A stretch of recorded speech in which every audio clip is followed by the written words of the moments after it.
Lenovo have refreshed its most powerful ThinkBook laptop, the ThinkBook 16p Gen 5, now with more powerful Intel Raptor Lake Refresh HX 55 CPUs. It keeps the same Magic Bay expansion feature, 16-inch 3.2K display, and NVIDIA GeForce RTX 4060 laptop GPU. Can it satisfy the most picky content creator, power user, or gamer? Let's find out.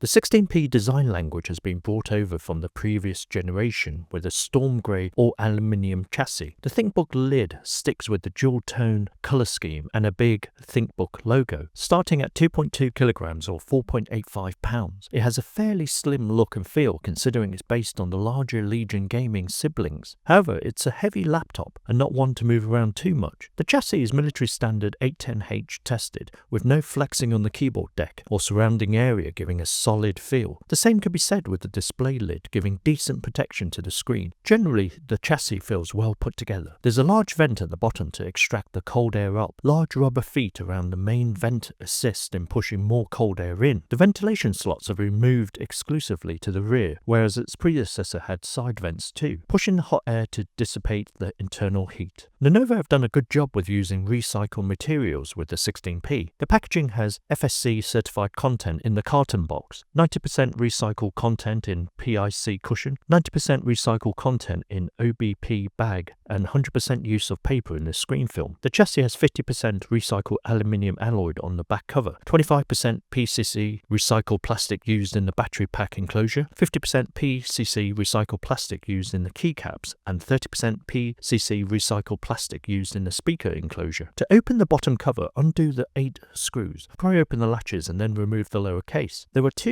DDR5 SODIMM slots, dual channel capable, up to 64GB DDR5 5600 memory modules. Storage is taken care of with 2 M.2 2280 PCIe 4x4 slots, up to 4TB on each slot. The 80Wh battery is removable along with the WLAN card. This review model has a 16-inch 3.2K 3200 by 2000 IPS anti-glare non-touch display panel. Color gamut is rated at 100% DCI P3 and X-Rite factory color calibration with a delta average of less than 1. It's also Dolby Vision and iSafe certified 2.0. There's an eye care mode to filter visible blue light to reduce eye strain. Advanced Optimus allows dynamically switching between the iGPU and the dedicated 4060, giving better battery life and performance. Thin bezels surround the display panel. Function and R keys will toggle between 60Hz and 165Hz refresh rates. The high 165Hz gives smoother motion during gameplay and scrolling through pages, plus clearer visuals with images. Brightness is rated at 430 nits. In practice, 70% is more than comfortable for daily use as it gets very bright at 100%. The matte overlay and generous brightness rating ensures that you can view the display in strong lighting or near a sunny window. There's an ambient sensor to ultimately adjust brightness levels. Reflections are kept down to a minimum. This 3.2K panel is fantastic for content creators and multimedia consumption, along with gamers using the 165Hz refresh rate. Color accurate, wide viewing angles, crisp text, and images for photo, video editing work. Tip: there is a cheaper 16-inch WQ XGA 2560 by 1600 IPS anti-glare non-touch 100% sRGB 400 nits 60Hz low blue light model available. The single hinge almost covers the width of the display lid. It will open nearly 180 degrees flat to find the optimum viewing angle. Due to the bottom heavy chassis and protruding webcam housing lip, lifting the lid is easy with 1 or 2 fingers. Some 16p models have a Magic Bay Pongo pin connector that magnetically attaches to the top of the lid, giving you the option to attach a 4K webcam, 4G WAN device, and included with this review model, a Magic Bay light. This lights up in your face for vlogging, a live streaming session with your viewers. To adjust the brightness levels, you slide your finger up and down on the right of the light. On the left we have a Kensington Nano security slot, 1 USB-A 3.2 Gen 2 10GB per second, always on, 2 USB-C Thunderbolt 4 USB 4 40GB per second with USB power delivery 3.0 and DisplayPort 1.4, and a 3.5mm headphone microphone combo jack. On the right we have 2 USB-A 3.2 Gen 1 5GB per second ports and an SD Express 7.0 card reader. On the rear we have one HDMI 2.0 up to 8K 60Hz and a power connector. Inside Inside is an Intel Wi-Fi 6E AX211 802.11ax 2x2 Wi-Fi and Bluetooth 5.3 M.2 combo card. Wireless connectivity was excellent, connected to a Wi-Fi 6 or 7 access point during testing. Likewise, Bluetooth connectivity was ultra reliable to external mouse or speaker. The 6-row spill-resistant keyboard has a useful numeric keypad and multimedia function keys for shortcuts. For example, the F9 Smart Key opens the Lenovo Vantage app. The F10 key opens the Windows Snippet tool. Naturally, there's a Copilot key to open the AI Copilot companion window for quick AI searches. Overall, the keyboard has excellent tactile feedback from the 1.5mm keys and curved keycaps. Whether you're typing a long report or gaming for long hours, the keys feel very comfortable. The numeric keypad and enter key is on the smaller side, but you do get used to it over time. The buttonless glass surface multi-touch touchpad supports Microsoft Precision drivers for smooth and accurate glide action with your fingers. It's enjoyable to use over a smooth, large area. The integrated mouse buttons sound a little clicky when depressed, but it's not the loudest I've reviewed. The 4 speakers consist of 2 woofers at 2 watts and 2 tweeters at 2 watts. Tuning is by Dolby Atmos, powered by Harman Kardon. There's a smart amplifier AMP managing the audio. Audio from the upwards firing speakers is quite positive. Volume can get loud to fill a small bedroom or office. In the lower frequencies, there's plenty of depth and warmth to the vocal tones when playing your favorite Spotify playlist or talking to colleagues over Teams. The quad speakers even have some bass to listen to your remix favorites. Here are some audio samples.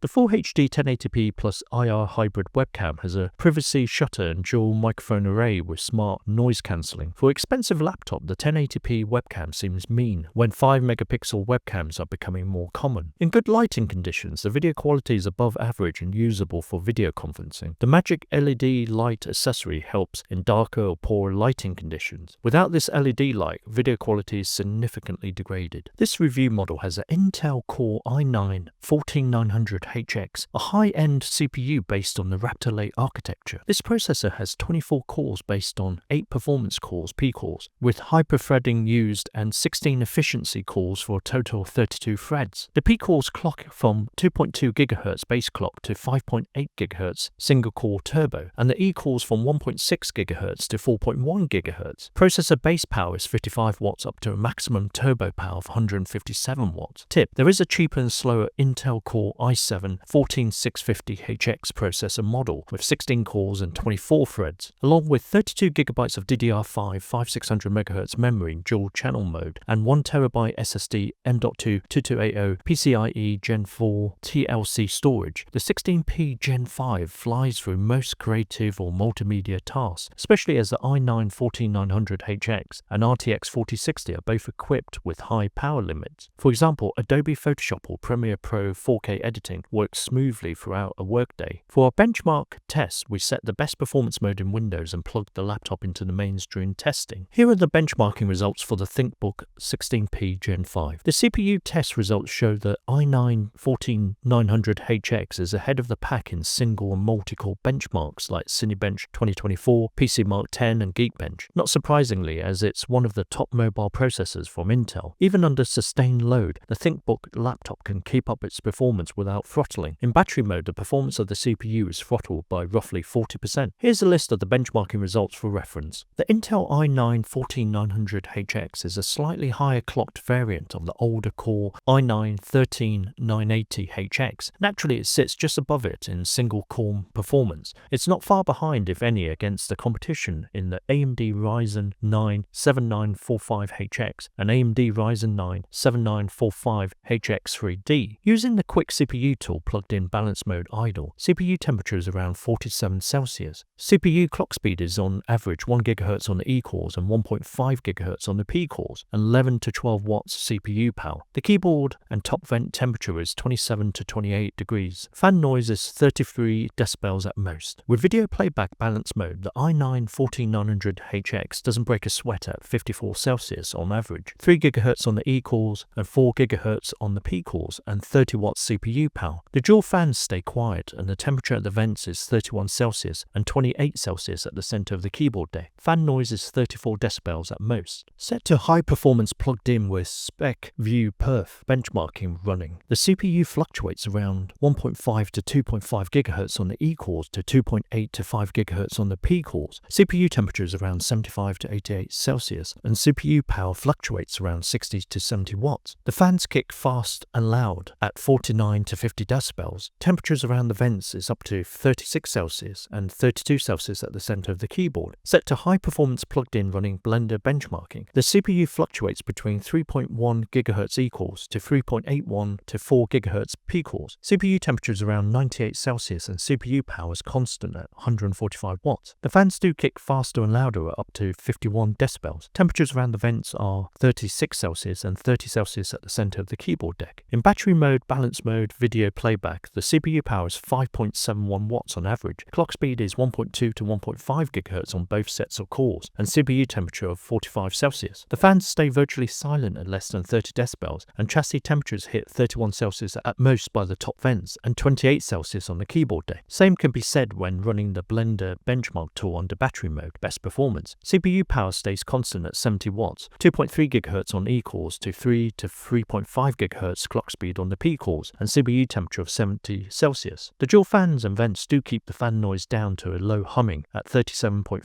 decibels at most, and temperatures down 33 Celsius at most by the top vents and 28.3 Celsius on the keyboard when running heavy workflows. Here's a list of the target audience for the Lenovo ThinkBook 16p Gen 5. Creative pros and content creators, business power users, content developers, software developers, and gamers. There's an integrated Intel UHD graphics 770i GPU inside the 16p, backed up by a dedicated GPU in the form of the NVIDIA GeForce RTX 4060 with 8GB GDDR6 memory. Boost clock up to 2370 MHz. TGP or total graphics power is rated at up to 115 watts. The RTX 4060 is a mid-range GPU based on the AD107 chip and uses the Ada Lovelace architecture. On average, the 4060 is between the 3070 and 3070 Ti in general performance scores. Its sibling, the RTX 4070, is 13% above it in the benchmark results. The ThinkBook 16p can run most games in the highest settings at 1920 by 1080 for demanding AAA titles. Less demanding games can easily run in QHD. Tip: enable the GPU overclock function in the Lenovo Vantage software to boost GPU performance and set the power mode to geek performance. Fan noise will increase. There's also two BIOS settings to tweak the performance even further: the discrete graphics DGPU only mode and the super boost function that allows high temperatures and fan noise. Here are some gaming samples.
There are security features with the 16p Gen 5 to help protect your sensitive data. A fingerprint reader integrated in the power button, IR camera for Windows Hello facial recognition, a camera privacy shutter to stop prying eyes, an Intel firmware TPM 2.0 security encryption chip, and a Kensington Nano security slot. Finally, a self-healing BIOS to restore the system should it ever become corrupt or face a malicious attack. The 16p has an integrated lithium polymer 80 Wh battery on 40% brightness balance mode, 1080p full video playback. Battery life was 5.5 hours. On 40% brightness balance mode, running PC Mark 10 extended like an office power user. Battery life was barely over 2.5 hours. Under heavy load, expect an hour's worth of battery life. Definitely not a laptop to travel with. Included is a 300-watt slim 3-pin AC adapter that supports Rapid Charge Pro. Charge up to 50% in 30 minutes. Charging via USB-C is possible, but even with a 100-watt charger, the system will send a slow charger notification. Good for on-the-go charging, but use the included charging brick if possible. The good, the bad, and the really bad. Desktop performance. If you want raw processing power, you can't get any better than in the Intel i9-14900HX. In single benchmark scores, it leads the way, but with multi-core benchmarks, thanks to 24 cores and 32 threads, it powers ahead of the pack. Good port. The 16p has a plethora of ports to cover all eventualities. 3 USB Type-A ports, 2 fast Thunderbolt 4 ports, HDMI, headphone jack, and an SD card reader. Useful upgrades. The 16p is almost mobile workstation level with up to 64GB of DDR5 upgradable memory. There's also 2 PCIe 4x4 M.2 SSD slots, handy if you need more storage or to use a secondary cache drive to speed up your workflows.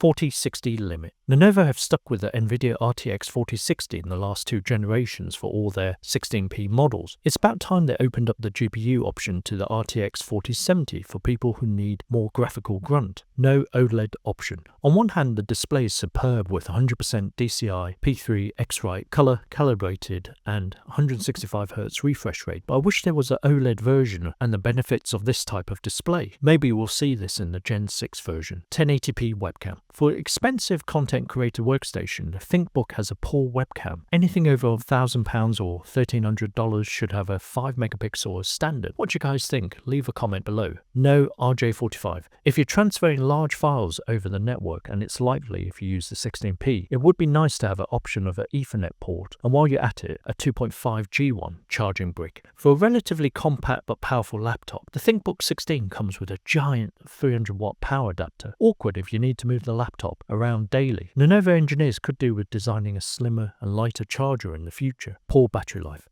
The ThinkBook 16p has powerful components, so it was never going to be frugal with power consumption. So no surprise the 16p's battery life is below average at best. Treat it like a workstation where it sits at a desk all the time. There's healthy competition in the high-end mobile workstation category. What are the alternatives to the Lenovo ThinkBook 16p Gen 5? In no particular order, here's some to consider. Dell Inspiron 16 Plus 2024. Apple MacBook Pro 16. HP ZBook Studio G11, Razer Blade 16 2024, MSI Stealth A16 AI Plus, Zeus ZenBook S16 UM5606, Acer SwiftGo 16 2024, LG Gram Pro 16, Samsung Galaxy Book 4 Pro, Lenovo Legion Pro 5 16 AMD 4070.